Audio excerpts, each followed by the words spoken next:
Hey, Yo, what's up, man? what's up?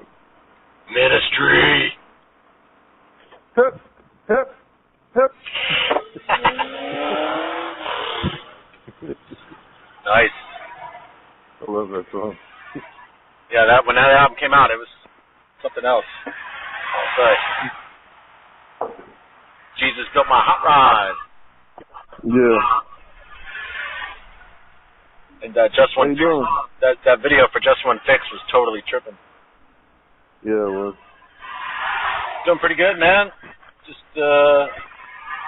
checking out some more metal bands whenever I get a chance. yeah. So I'm starting to get what I think is a little bit of an edge on who's doing what and what kind of the different genres and what's going on, you know. And I'm amazed at how much metal out there sounds alike, you know. Oh man, I lost it. I mean, all this new stuff is so busy and so detuned with all, you know, the extended range guitars and all. Right, yeah. It's like, it's foreign to me. It's neat, but still, I mean. Yeah, I hear what you're saying. Some of it's busy for busy's sake, or, yeah. And they all seem to have one thing in common, and that's horrible singers. That's true, man. It's so hard to get a good metal singer, dude. And you know, the thing about it, if I don't like the singer, I just can't get into it, you know? Yeah. Yeah. And I thought Obituary, I like his voice. When I see him on stage, though, his hair's so long and he's so overweight, you know? I'm just like, really? Is he? Yeah. Oh, wow, because he didn't used to be. When they were, you know, in the 90s, he was skinny. Oh, yeah. His brothers. Yeah. He's overweight. Yeah. And his, just like the singer from Testament is completely overweight. Well, yeah, he's had some health problems. He's an old Native American dude. He's pretty cool. He's just had some health problems. He's getting older. And I think overweight works if you're a drummer or maybe a bass player, but as a singer, I'm not sure it really works. It doesn't work. Rock is cock, baby. Rock is cock. No, it's called, I can't do what I used to get away with in my 20s anymore, but I still try. Yeah, I guess the drinking and all that jazz. But, you know, yeah. I think one of the things that really has attracted me to Phil Anselmo, besides I think he's got a great voice for the genre. He's in the top. I'll put him up there with Mike Patton, you know. Yeah. I think here's a guy who got his shit together, you know, who lost weight, got sober, and put out an incredible album that is incredibly unique and cerebral, you know. And so I gotta hand it to the guy, dude. I mean, wow, you know. Yeah, Sorry, I didn't mean to cut you off. I was just gonna say he could go the Vinnie Paul route, you know, or you know, well, he somebody was doing that. That's what I was gonna say. Is, you know, as far away as 10 years ago, he had some stuff out where he was still really, you know, heavy into the painkillers and everything else, to where he could hardly even do anything. So I was really surprised that he turned it around. I really was surprised that he did. Well, yeah, when I saw the show in New Orleans, he said that that back surgery got him off the painkillers, and I think once he was off the pain, you know, when people are stuck on those painkillers, and I mean, God bless you, if you got a fucking back problem, what are you gonna do? You know, I mean, it's a quality of life issue. I understand. It's constant, yeah. But you just can't. Yeah, it's constant, and you just can't.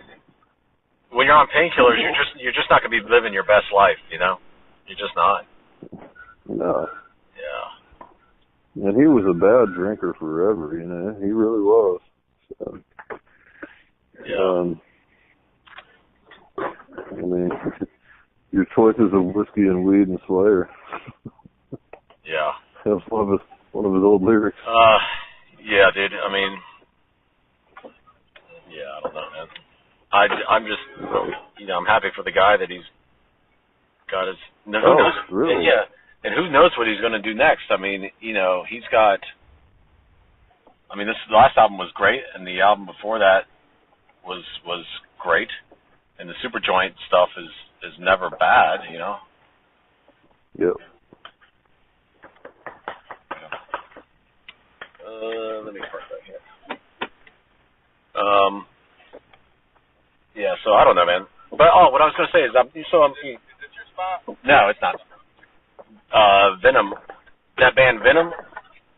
Yeah. I saw them on YouTube. I saw a clip of their show at some metal fest, and they're just three. It's a three piece. And man, they make a lot of noise. They make a lot of noise for a three piece. Is that the same band that's been around since like 1980? Yeah. Wow. Yeah. Now I don't know if it's the original members or not, but their latest album is pretty dynamite. And I was reading some of the reviews online, and everybody was saying that they had quite a few shitty albums there, but this new one is really they really took their time and did it right. And well, none other than Lars Ulrich was a big fan, when Metallica was first starting out. Yeah, I heard their first album, and it did sound. It was cool.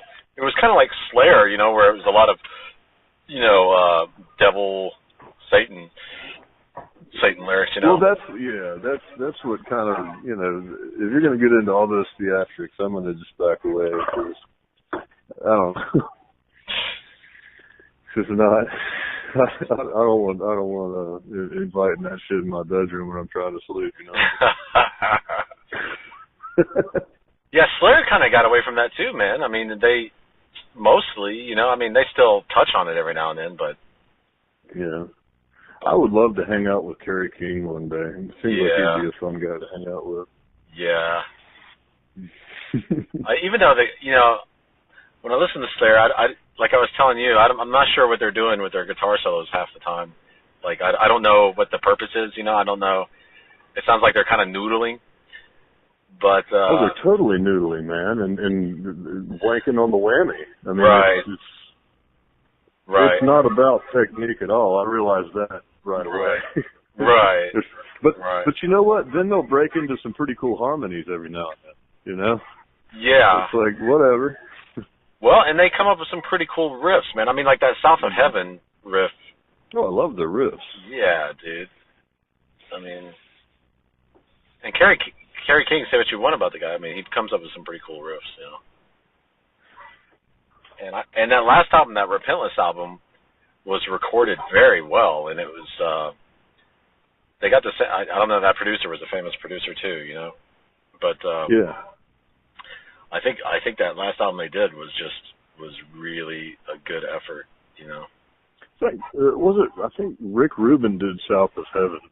Yeah. That turned a lot of Slayer fans off. That record did because it wasn't as intense as their other albums before it. And then of course they came out with Seasons in the Abyss, and everybody was back on board.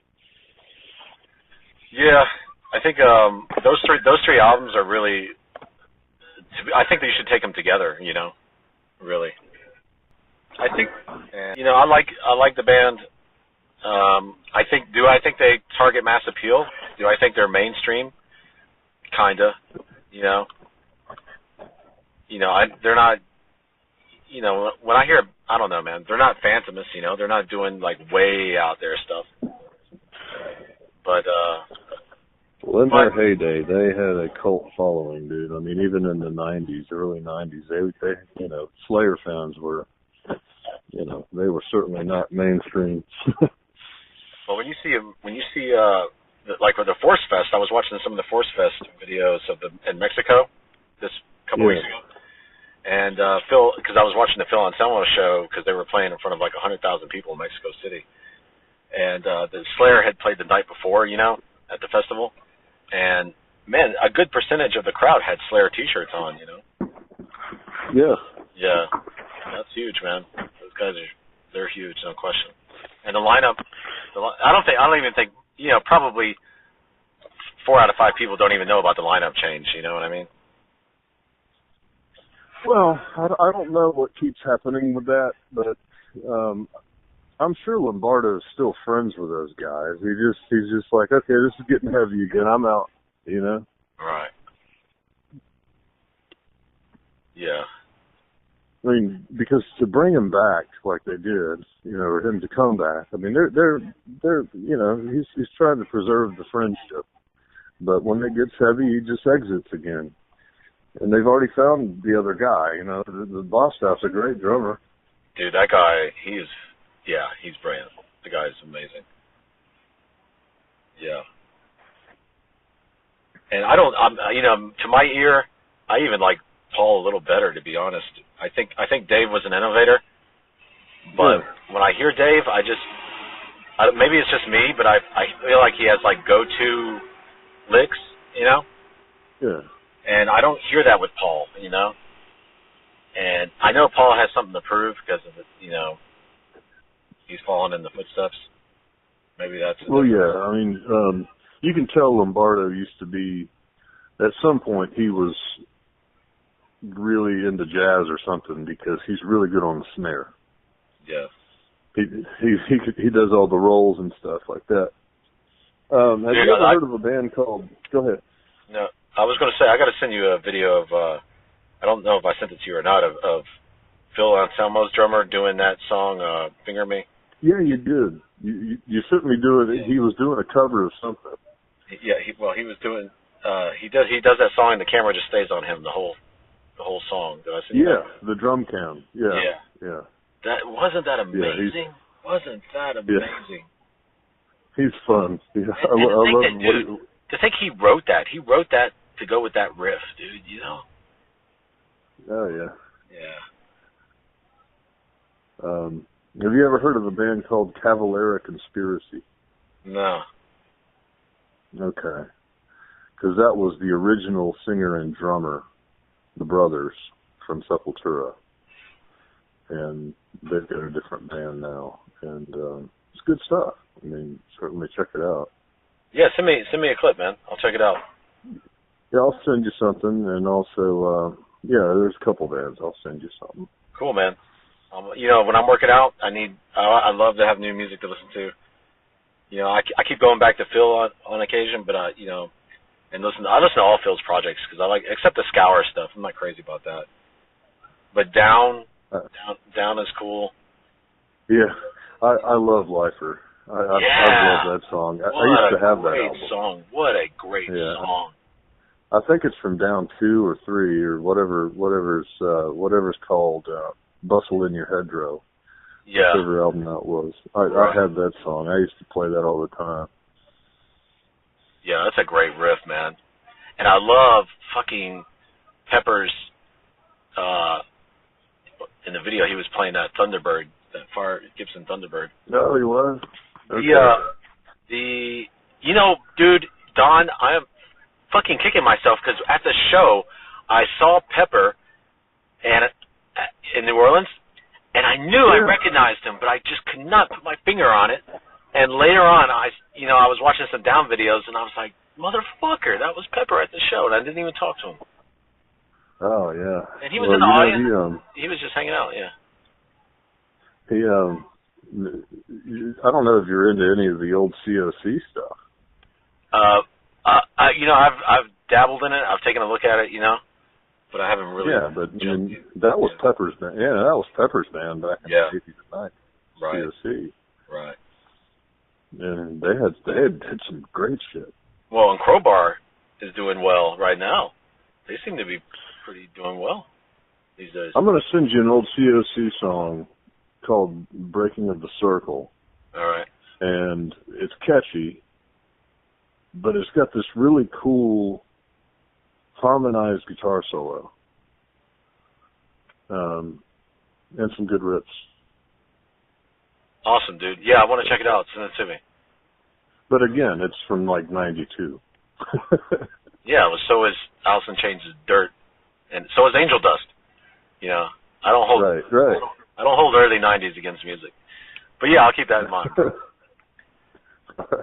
All right, man. Let me run. I'm pulling up to a friend's house, but it's good to hear from your voice. It's good to hear your voice, bro. Oh yeah, man. I love you, dude, man. Take care. All right, man. Likewise. Take care, man. All right, bye.